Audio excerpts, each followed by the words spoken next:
이른바 아빠 찬스 논란에 휩싸인 정호영 보건복지부 장관 후보자는요, 기자회견에 이어서 오늘 출근길에도 기자들을 향해서 단 한 건의 부당한 행위를 한 적이 없다면서 또 한 번 더 본인의 입장을 밝혔습니다.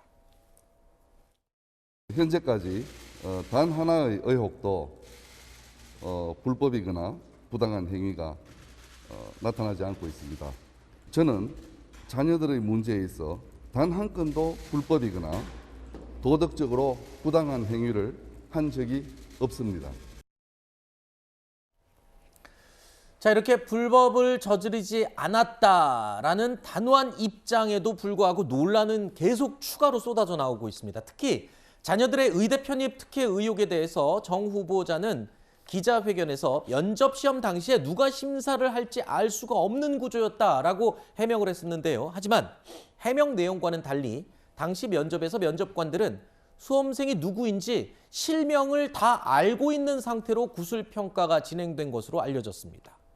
자, 정 후보자의 기자회견에서의 해명, 그리고 오늘 출근길에서의 해명, 뭐 이런 것들이 논란을 더욱 키우고 있는 상황이에요. 계속 저의 해명이나 설명이 잘 맞아떨어지지 않는 부분들이 나온다는 거예요. 뭐 특혜를 주기 어려운 구조다 이렇게 해명을 했었거든요. 이전에 해명을 했을 땐.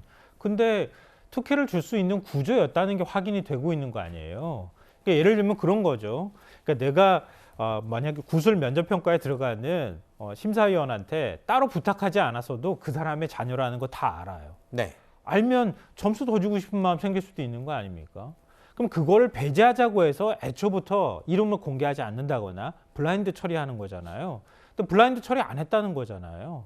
그러니까 서류 전형할 때는 그냥 누군지 모르고 블라인드 처리할 수 있겠지만 구술 면접을 하는데 어떻게 얼굴을 가릴 수 있겠습니까? 네.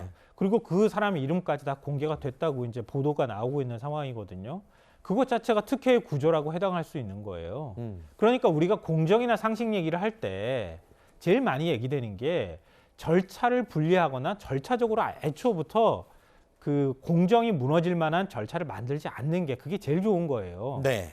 근데 아들, 딸 둘 다 2017년에 지원을 했었던 적이 있었고 같이 거기에 구술평가나 면접을 같이 봤다고 하면 여러 가지 의혹을 살 수밖에 없는 상황인 것만은 뭐 틀림없는 것 같습니다.